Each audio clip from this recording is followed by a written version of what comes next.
Hello everyone, आप लोगों का मेरे चैनल पे स्वागत है। आज की इस वीडियो में हम लोग जानेंगे संस्कृत में व्यंजन वर्ण। इससे पहले की वीडियो में हम लोग संस्कृत वर्णमाला पढ़े हैं और संस्कृत में जो स्वर वर्ण है उसके बारे में जाने, और आज जानेंगे संस्कृत के व्यंजन वर्ण। तो हमारा जो संस्कृत में व्यंजन वर्ण है वो जो सूत्र हमारा 5वां है, हय वरट लण इया म अंगारा न म झ भ इया घड़ ध स ज ब गड़ द स फ प छ ठ ठ च ट त व क प य स क क र ह ल। यानी इस ह से शुरू होके इस ल तक जो भी वर्ण आया है हमारा वो व्यंजन माना जाता है। और इसमें जो हमारा ये ट है, र है, म है, इया है, स है, व है, य है, र है और ये ल, ये हमारे क्या है, इत संज्ञक वर्ण है। क्या है, इत संज्ञक वर्ण है। यह हलंतम वर्ण भी बोलते हैं, हल लगा हुआ है, इसको संस्कृत में हल बोलते हैं। और स्वर में भी आप लोग देखे होंगे आखिरी में जो है हल लगा हुआ था, तो इन वर्णों को हम क्या बोलते हैं, इत संज्ञक वर्ण। इनका कहाँ काम होता है, प्रत्याहार बनाने में होता है। तो अब जो हमारा 4 सूत्र था वो हमारा संस्कृत के स्वर वर्ण से संबंधित था, लेकिन जो हमारा 5वां सूत्र है और वहां से लेकर जो 14वां सूत्र है, माहेश्वर सूत्र के जो 14 सूत्र हैं, 4 सूत्रों में तो हमारा स्वर वर्ण है और 5वें सूत्र से लेकर 14वें सूत्र तक हमारा व्यंजन वर्ण है। तो अब प्रश्न हमारा इसमें किस लेवल से क्या क्या बन के आता है ये आज हम सब जानेंगे। चाहे वो क्लास 6 से लेकर टीजीटी लेवल तक जो भी प्रश्न हमारा इस व्यंजन वर्ण से बन के आता है संस्कृत वर्णमाला में, वो सारा हम सब कुछ जानेंगे। तो पहले तो हमारा जो 5वां सूत्र है उससे लेके 14वें सूत्र के बीच इन इत संज्ञक वर्णों को छोड़ के जो भी वर्ण है वो हमारे क्या कहे जाते हैं, व्यंजन वर्ण कहे जाते हैं। अब गिन लेते हैं कि व्यंजन वर्ण कितने हैं। तो हमारा जो 1 2 3 4 5 6 7 8 9 10 11 12 13 14 15 16 17 18 19 20 21 22 23 24 25 26 27 28 29 30 31 32 33। और ये जो ह है यहाँ पे भी ह है और ये भी ह है, तो इसलिए दोनों ह को हम एक ही ह मानते हैं। तो हमारा व्यंजन वर्ण कितना हो गया है संस्कृत में, 33। कितना हो गया है, 33। ये जो हलंत वाले हैं या इत संज्ञक वर्ण है, इनको छोड़ के जो भी वर्ण बचे वो कितने आए, 33। अब इसमें जो ह है कितनी बार आया है, 2 बार आया है। तो ये जो ह है इसको एक ही बार गिनेंगे। समझ में आ गई बात। यहाँ भी ह है, 5वां जो सूत्र है यहाँ पे भी ह है, और जो ये 14वां सूत्र है यहाँ पे भी ह है। तो ये दोनों ह एक ही है, क्यों, तो इसलिए इन दोनों की गिनती में कितनी बार मानेंगे, एक बार मानेंगे। तो हमारा संस्कृत में व्यंजन वर्ण कितना हो जाएगा, 33 हो जाएगा। अब जानते हैं इसमें कि इन वर्णों में कौन से हमारे अंतस्थ वर्ण है और कौन से हमारे जो है ऊष्म वर्ण है। साथ ही साथ ये भी जानेंगे कि इसमें जो हमारे माहेश्वर सूत्र के अनुसार जो है संस्कृत में व्यंजन वर्ण कितने प्रकार के हैं। तो चलिए जानते हैं कि संस्कृत में जो है माहेश्वर सूत्र के अनुसार, माहेश्वर सूत्र के अनुसार, माहेश्वर सूत्र के अनुसार जो है हमारा व्यंजन वर्ण कितने भागों में बांटा गया है, 3 भागों में। कौन कौन से, किसी को पता है, जिसको पता है वो कमेंट करके लिखें कि माहेश्वर सूत्र के अनुसार प्रश्न हमारा क्या बनता है कि व्यंजन वर्ण कितने हैं संस्कृत में, तो 33 है। और यदि पूछा जाए कि माहेश्वर सूत्र के अनुसार व्यंजन वर्णों को कितने भागों में बांटा गया है, तो 3 भागों में। कितने भागों में, 3 भागों में। कौन कौन सा है, चलिए जानते हैं। पहला है हमारा अंतस्थ व्यंजन। क्या आएगा हमारा पहला, अंतस्थ व्यंजन। अब ये जो है इसी में से हमको ढूंढना है कौन सा अंतस्थ व्यंजन है। और स्पर्श व्यंजन, स्पर्शी व्यंजन भी बोलते हैं, उदित व्यंजन भी बोलते हैं। इसके कई नाम है, स्पर्शी, स्पर्श, उदित, उदित व्यंजन, कुछ भी कह सकते हैं। स्पर्शी व्यंजन भी कह सकते हैं, स्पर्श व्यंजन भी कह सकते हैं और उदित व्यंजन भी कह सकते हैं। अब हमारा क्या बचा, ऊष्म व्यंजन। तीसरा कौन सा है, ऊष्म व्यंजन। तो चलिए जानते हैं अंतस्थ व्यंजन। अंतस्थ व्यंजन हमारा कौन कौन सा है, ये जो हमारा ह है और ये ड़, इसके बीच जो हमारे वर्ण है वो क्या है, हमारे अंतस्थ व्यंजन है। ये जो ह है इसको छोड़ देंगे, यहाँ से हमारा शुरू होगा य से लेके ड़ तक। ह जो 5वां सूत्र है हमारा ह से शुरू है, ह को छोड़ देंगे क्योंकि ये ऊष्म व्यंजन, अरे स्पर्शी व्यंजन में आ जाएगा। और 5वें में जो य है और ये ड़, यड़, हमारा क्या सूत्र बनता है, यड़, इसको बोलते हैं यड़ो अंतस्था, यड़ो अंतस्थ, यानी यड़ प्रत्याहार जो है हमारा अंतस्थ व्यंजन कहलाता है। कहने का मतलब ये है, यड़ कैसे हुआ, य से शुरू हुआ और ड़ पे खत्म हुआ, तो ये पहला अक्षर और ये ड़ आखिरी अक्षर, इन अक्षरों के बीच जो वर्ण है ये हलंत वाले एक संज्ञक वर्ण को छोड़ देंगे, तो हमारा क्या क्या आएगा, य, व, र और ल आएगा। कौन कौन से शब्द आएंगे, य, व, र और ल। ये जो चारों वर्ण है क्या कहलाएंगे, अंतस्थ व्यंजन कहलाएंगे। क्या कहलाएंगे, अंतस्थ व्यंजन। अब है हमारा स्पर्शी, स्पर्श, उदित व्यंजन। इसको ये लंबा है, इसको बाद में जानते हैं, पहले ये जान लेते हैं ऊष्म व्यंजन। ऊष्म व्यंजन में हमारा जो ये 13वां 14वां सूत्र है, यड़ जो है हमारा किस सूत्र में बना, 5वें और 6ठे सूत्र को लेके बना। उसी प्रकार ये जो ऊष्म व्यंजन है, ऊष्म व्यंजन में हमारा 13वां और जो 14वां है वर्ण वो आएगा हमारा ऊष्म वर्ण में। ये जो हमारा तीनों स है और ये ह है, ये किसमें चला जाएगा, ऊष्म व्यंजन में चला जाएगा। अब इसके बाद जो बचेगा वो किसमें आ जाएगा, स्पर्शी व्यंजन में आ जाएगा। तो चलिए पहले ऊष्म व्यंजन जान जाते हैं, फिर स्पर्शी पे करते हैं। तो हमारा स्पर्शी जो है ये जो स है यहाँ से शुरू होगा और ये ल पे खत्म होगा, इसको क्या बोलते हैं, सल। क्या बोलते हैं, सल। संस्कृत में उष्म व्यंजन को क्या बोलते हैं? सल। सल क्यों बोलते हैं? शॉर्टकट में जो कहते हैं ना संक्षिप्त रूप, वो कह सकते हैं आप। स से लेके ल इसके बीच जो भी वर्ण आएंगे वो हमारे उष्म व्यंजन कहलाएंगे, लेकिन ये जो इत संज्ञक वर्ण है इसको छोड़ देंगे। तो हमारा क्या क्या बचा? शब्द स, फिर मूर्धन्य स, फिर ये स, और फिर क्या आया? ह। ये जो र है इत संज्ञक वर्ण है और ये ल भी इत संज्ञक वर्ण है, इसको नहीं गिनेंगे। तो हमारा जो उष्म वर्ण है सूत्र 13वें और 14वें के हिसाब से हमारा उष्म व्यंजन सल बनता है। सल क्या है? सल प्रत्याहार है। ये जो संक्षिप्त रूप है, छोटा रूप, जैसे हम कंप्यूटर में कई संक्षिप्त रूप पढ़ते हैं ना, उसी तरह। तो संस्कृत में जो प्रत्याहार है वो संक्षिप्त रूप है, यूं समझ लीजिए। तो उसको जल्दी से बोलने के लिए जो है प्रत्याहार का निर्माण किया गया है, और जो हमारा सूत्र है वो लंबा ना हो, उसको छोटा रूप देके समझाने के लिए प्रत्याहार बनाया गया है। लेकिन प्रत्याहार अभी हम नहीं जानते, अभी हम पढ़ रहे हैं संस्कृत के व्यंजन वर्ण। तो हमारा अंतस्थ वर्ण कहाँ से हो गया? य से लेके र तक। इसको क्या बोलते हैं? यड़, यड़ो अंतस्थ, यानी यड़ प्रत्याहार में जितने भी वर्ण आएंगे वो हमारे कितने क्या हो जाएंगे? अंतस्थ व्यंजन हो जाएंगे। अब ये कितने हैं? 1 2 3 4। यदि प्रश्न पूछ दिया जाए कि हमारा संस्कृत में अंतस्थ व्यंजन कितने वर्ण है, तो 4 है। और उष्म व्यंजन कितने हैं? तो ये भी कितने हैं? 4 हैं। और माहेश्वर सूत्र के अनुसार व्यंजन वर्ण पूछा जाए तो कितना बताएंगे हम? 3 प्रकार के हैं। कौन कौन से? अंतस्थ व्यंजन, स्पर्शी व्यंजन और उष्म वर्ण। जो संयुक्त पढ़ते हैं वो तो हमारी संस्कृत व्याकरण को पूरा करने के लिए ले लिया गया है, लेकिन जो हमारे पाणिनि सूत्र के अनुसार है वो 3 ही है, क्योंकि पाणिनि सूत्र में हमें कहीं भी छ त्र ज्ञ नहीं मिलता है। तो इसलिए पाणिनि सूत्र के अनुसार या माहेश्वर सूत्र के अनुसार जो हमारी संस्कृत है, संस्कृत वर्णमाला है, उसमें जो व्यंजन है वो 3 प्रकार के हैं। अंतस्थ व्यंजन, स्पर्श व्यंजन और उष्म व्यंजन। हमारा जो अंतस्थ व्यंजन है वो कितना है? 4 है। और उष्म वर्ण भी कितने हैं? 4 है। कितने हैं? 4 अंतस्थ व्यंजन और 4 उष्म व्यंजन। इसके अलावा जो भी वर्ण बचा 25, वो हमारे किसमें जाएगा? स्पर्श व्यंजन में जाएगा। हम लोगों को इसमें जो स्पर्शी व्यंजन जो सरल से याद हो जाए, उसमें उसको याद करने में कठिनाई ना महसूस हो, तो जो हिंदी में हमारा कवर्ग, चवर्ग, टवर्ग, पवर्ग, तवर्ग है, उसी को ले लिया जाता है। वर्ण तो वही है, लेकिन क्या है? इधर उधर है। तो ये जो है याद करने में कठिन है। देखिए इसमें तो ये हमारा जो अंतस्थ व्यंजन आ गया। अभी इया म अंगा ना म, इसमें क्या हमारा आया? जो हमारा 5वां वर्ण होता है स्पर्श व्यंजनों के जितने भी 5वें वर्ण है, इसमें आपको देखने को मिल होंगे। अभी हमारा ज ब इया घ ढ ध स, इसमें क्या है? इन 2 सूत्रों में हमारा चौथा वर्ण मिल रहा है। कौन सा मिल रहा है? चौथा वर्ण मिल रहा है। अब ये बचा हमारा ज ब ग ढ द स, इसमें कौन सा मिल रहा है? तीसरा वर्ण मिल रहा है। अब है ख प छ ठ ठ च ट त और ये त प है। इन दोनों में हमारा कौन सा मिल रहा है? पहला और दूसरा वर्ण। लेकिन इसमें क्या सारे वर्ण इधर उधर है, कोई क्रम नहीं है। अब जैसे क यहाँ है, ख यहाँ है, ग यहाँ है, ग यहाँ है, अंगा यहाँ है। अब च देखे, च यहाँ है, छ जो है कहाँ गया? हमारा ये आ गया। फिर जो है हमारा कहाँ चला गया? यहाँ आ गया। फिर ज यहाँ आ गया, फिर यहाँ। तो क्या है? क्रम जो है इधर उधर है, तो ये याद करने में कठिनाई महसूस होती है। तो इसलिए इसको भी जो है हिंदी के अनुसार बोल दिया जाता है कवर्ग, यानी कवर्ग, यानी क वर्ग के अंतर्गत जितने वर्ण आते हैं वो। फिर चवर्ग, चवर्ग में हमारा कितना आ गया? 5 वर्ण उसमें आ गया। टवर्ग 5 वर्ण इसमें, कवर्ग, चवर्ग, टवर्ग, फिर क्या बचा? टवर्ग, फिर टवर्ग के बाद पवर्ग। कवर्ग मतलब हमारा कौन सा वर्ण आ जाएगा? क ख ग घ अंगा। क ख ग घ अंगा, 5 वर्ण ये हो गया। अच्छा, चवर्ग में हमारा क्या आ जाएगा? च छ ज झ इया, 5 वर्ण ये हो गया। टवर्ग में हमारा ट ठ ड ढ अणा, ये हो गया। अब हमारा क्या बचा? टवर्ग। टवर्ग में क्या क्या आ जाएगा? ट ठ ड ढ न। अब पवर्ग में हमारा क्या आ जाएगा? प फ ब भ म। तो ये जो है हमारा जो हिंदी का, हिंदी हमें याद है, तो इसलिए इसको जो है हिंदी का यहाँ पे बच्चों को जल्दी से याद हो जाए, इसलिए यहाँ पे इसको जो है इस रूप में बताया जाता है। अब इस रूप में बताएंगे तो कोई नहीं समझ पाएगा। इतना तो मालूम है कि 8वें और 9वें सूत्र में जो हमारा चौथा वर्ण है, 7वें सूत्र में हमारा 5वां वर्ण है, 10वें सूत्र में हमारा तीसरा वर्ण है, 11वें और 12वें सूत्र में हमारा पहला और दूसरा वर्ण है। ये तो याद कर लेंगे, लेकिन जो ये क्रम है ये बच्चा जल्दी से याद कर सके, इसलिए यहाँ पे स्पर्शी व्यंजन में जो है हिंदी का जो रूप है वो ले लिया गया है, ताकि बच्चा उसको जल्दी से समझ सके और जल्दी से याद कर सके। क्योंकि ये जो सारे वर्ण है यही है इसमें। देखिए क है, क इसमें आया। अब इसमें क कहाँ है? यहाँ पे है। अब है ख, तो ख है इसमें ना, इसमें ख कहाँ है? यहाँ पे है। फिर ग कहाँ है? यहाँ पे है। घ यहाँ पे है हमारा, ये आ गया घ। फिर क्या है? अंगा, अंगा कहाँ गया? ये आ गया। मतलब वर्ण जो इसमें है वो इसमें है, लेकिन इसको बच्चा समझ सके इसलिए कवर्ग, चवर्ग, टवर्ग, तवर्ग, पवर्ग, ये जो हमें हिंदी में याद है बचपन से, उसी रूप में बता दिया गया ताकि बच्चा सरल से समझ सके। संस्कृत में तभी समझेंगे तो कठिनाई महसूस होगी इसको, लेकिन इतना जान जाइए कि 7वें सूत्र में हमारा सारे जितने 5 वर्ण है वो आएंगे। 8वें और 9वें सूत्र में हमारा चौथा वर्ण आएगा।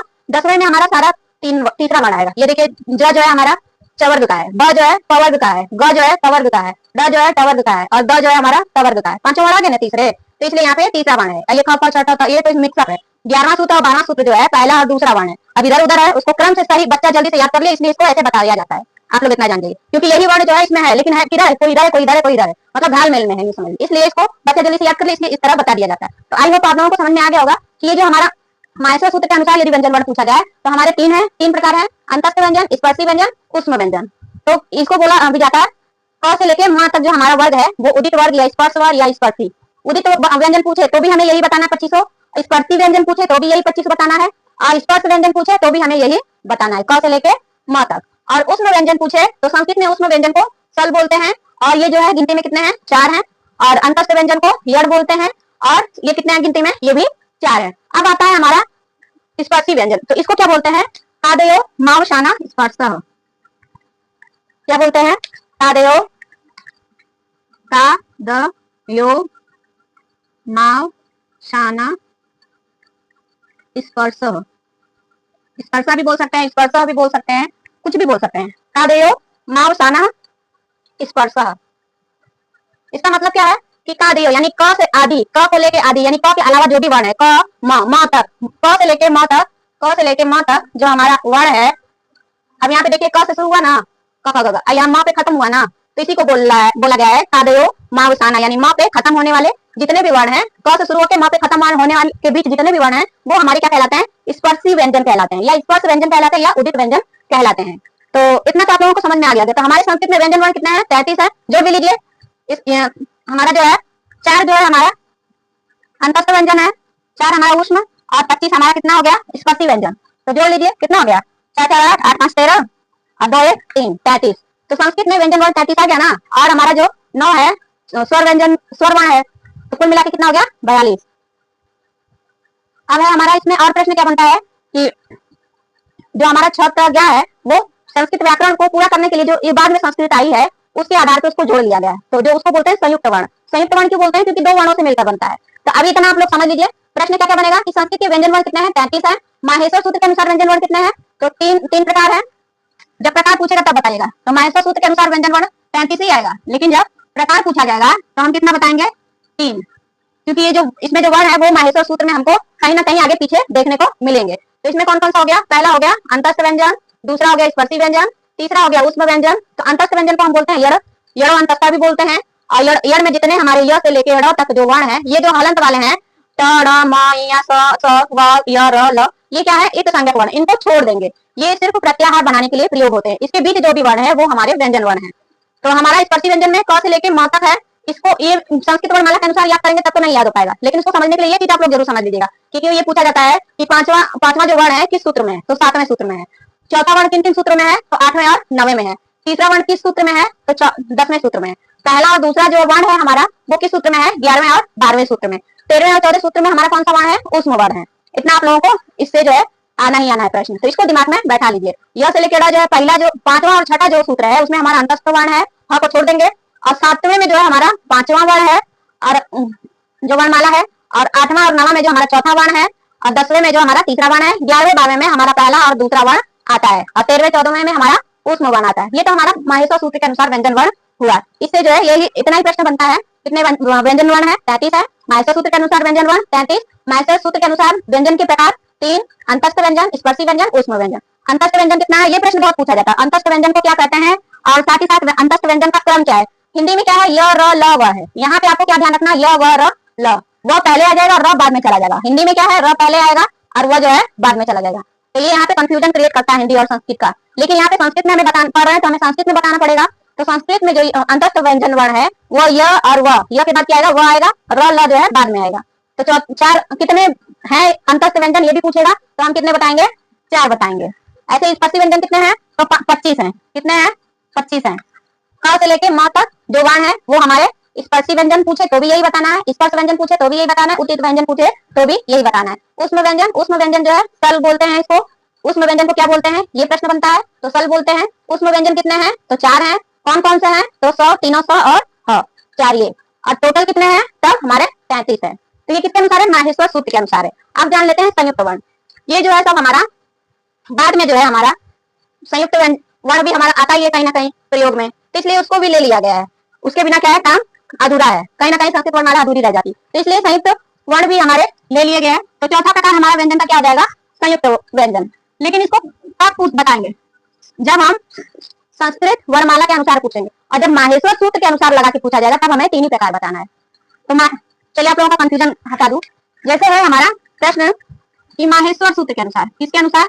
माहेश्वर सूत्र के अनुसार व्यंजन वर्ण के प्रकार क्या हो जाएंगे हमारा? 3। कौन कौन सा? स्पर्श, अंतस्थ और क्या हो जाएगा? ऊष्म। ये तो हमारा माहेश्वर सूत्र के अनुसार। प्रश्न जब माहेश्वर सूत्र के अनुसार पूछेगा तब तो हमें 3 बताना है। और जब संस्कृत वर्णमाला के अनुसार व्यंजन पूछा जाए, संस्कृत वर्णमाला के अनुसार, तब कितना बताएंगे व्यंजन वर्ण के प्रकार? 4 बताएंगे। व्यंजन वर्ण के प्रकार 4। कौन कौन? 4 कौन कौन से?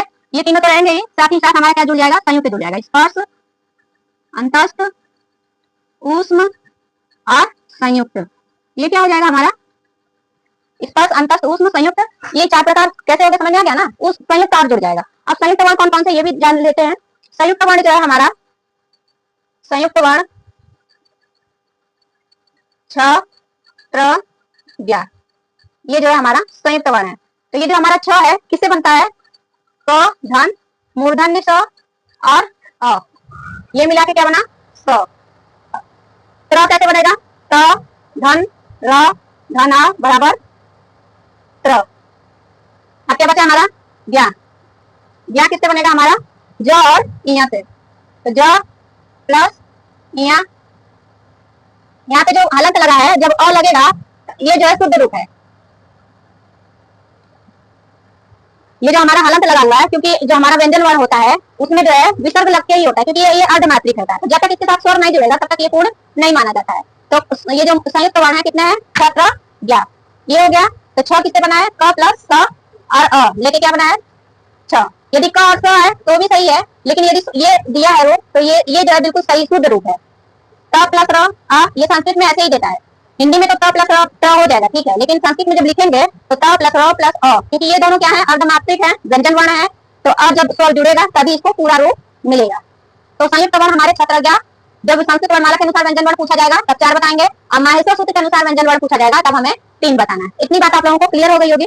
तो जानते हैं सारे प्रश्न रिवीजन करते हैं कौन कौन से बना है। कि जो माहेश्वर सूत्र है कितने प्रश्न बनते हैं ये जान लेते हैं। अभी तो जाने कैसे बनता है, क्या क्या पूछा जाता है। तो हमारा पहला प्रश्न क्या बनेगा कि संस्कृत में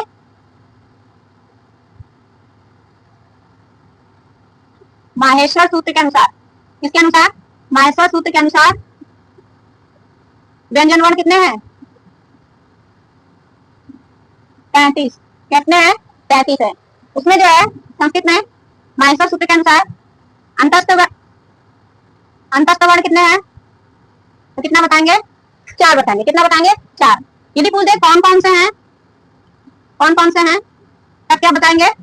य, व, र, न।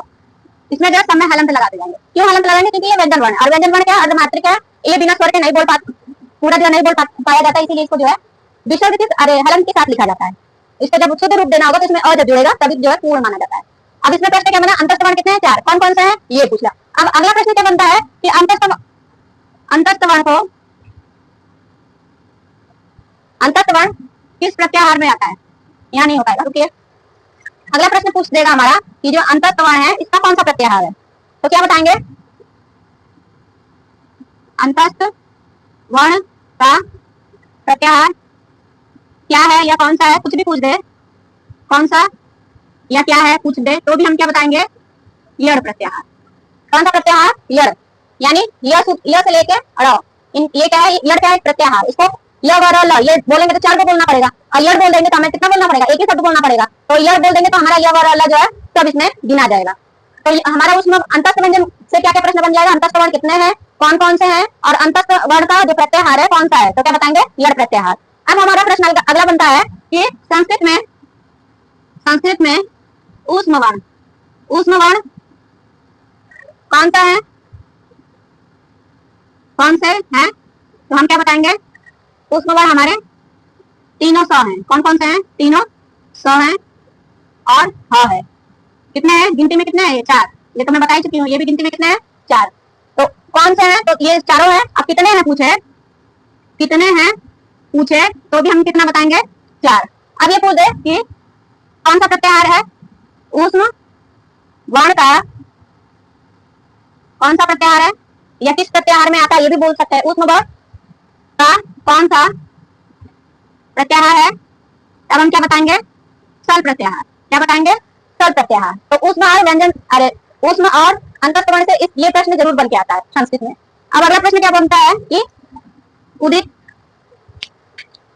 उदित वर्ण या स्पर्शी या स्पर्श, इन तीनों में से कोई भी नाम आए तो हमें क्या बताना है, क से म कौन से वर्ण है, कौन से वर्ण है, तो कौन कौन से हैं, क से म तक। क से म तक क्या है, हमारे उदित वर्ण है, इसको स्पर्शी वर्ण भी बोलते हैं। और अब ये पूछ रहे कि कितने हैं, क्या पूछ रहे हैं, कितने हैं, तो कितने हैं गिनती में, 25 हैं। कितने हैं, 25 है। कवर्ग 5, चवर्ग का 5, तवर्ग का 5, तवर्ग का 5 और पवर्ग का 5, 5 5 10, 5 15, 5 20, 5 25 25 आ गया। अच्छा कौन कौन से हैं, तब हम क्या बताएंगे, क से म तक लिख देंगे। तो क से लेकर म तक पूरा लिख देंगे, ठीक है।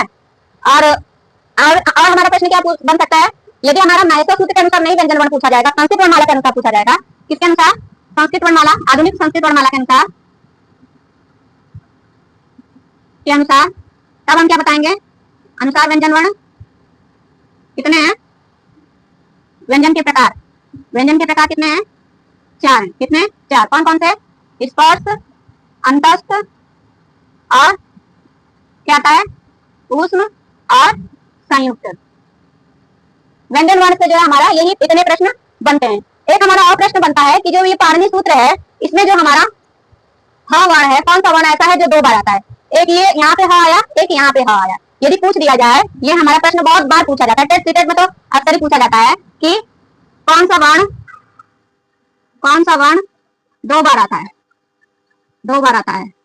किसमें, माहेश्वर सूत्र में। किसमें, यहाँ का तो निकल गया, चलिए कोई बात नहीं, उसका जरूरत नहीं है। कौन सा वर्ण 2 बार आता है, तो कौन सा आता है, ह आता है। किसके अनुसार, यहाँ पे लिख दे रही हूँ, पाणिनि के अनुसार, अरे नहीं गलत हो गया, माहेश्वर सूत्र के अनुसार। किसके अनुसार, माहेश्वर सूत्र के अनुसार, माहेश्वर सूत्र के अनुसार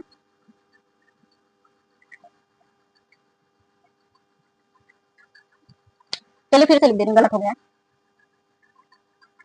इतना तो आप लोगों को समझ में आ गया ना। पूछ देगा कि माहेश्वर सूत्र में कौन सा वर्ण 2 बार आता है, कितनी बार आता है, 2 बार आता है। तो कौन सा आता है, ये देखिए, यहाँ 5वें सूत्र में भी आया है और 14वें सूत्र में भी आया है। 5वें सूत्र में ह 1 बार आया है और 14वें सूत्र में आया है। तो माहेश्वर सूत्र में कौन सा वर्ण 2 बार आया है, 2 बार आया है, तो हाँ आया है। एक प्रश्न बनता है हमारा कि कौन सा वर्ण जो है 2 बार आया। एक प्रश्न बनता है हमारा कि कौन सा इट वर्ण, कौन सा इट वर्ण। तो ये जो हमारा आयुड़ा पढ़े हैं स्वर वर्ण में, कहाँ लिखूं, चलिए इसको मिटा देंगे, नहीं इसको पता कैसे चलेगा। जैसे हमारा है अ ई उ ण, अब फिर दूसरा क्या था, रील रिक, फिर ए ओ अंगा, और क्या था, ए ओ च। तो इसमें जो अड़ है ये, और यहाँ पे जो अड़ है ये क्या है, इत संज्ञक सूत्र है। तो एक प्रश्न ये बनता है कि माहेश्वर सूत्र में कौन सा इत वर्ण जब पूछा जाएगा 2 बार आया है, तो कौन सा बताएंगे, ण। ये दोनों प्रश्न हमारा टेट सीटेट टीजीटी में बहुत ही भर भर के पूछा जाता है कि माहेश्वर सूत्र में कौन सा वर्ण 2 बार आया है, तो ह 2 बार आया है, एक यहाँ 5वें सूत्र में, 14वें सूत्र में। फिर दूसरा प्रश्न क्या बनता है कि माहेश्वर सूत्र में कौन सा इत वर्ण, इत यानी जिसमें हलंत लगा हुआ है, इनको हम संस्कृत में क्या बोलते हैं, जो आखिरी में है हलंत लगे हुए, इनको क्या बोलते हैं, इत वर्ण बोलते हैं।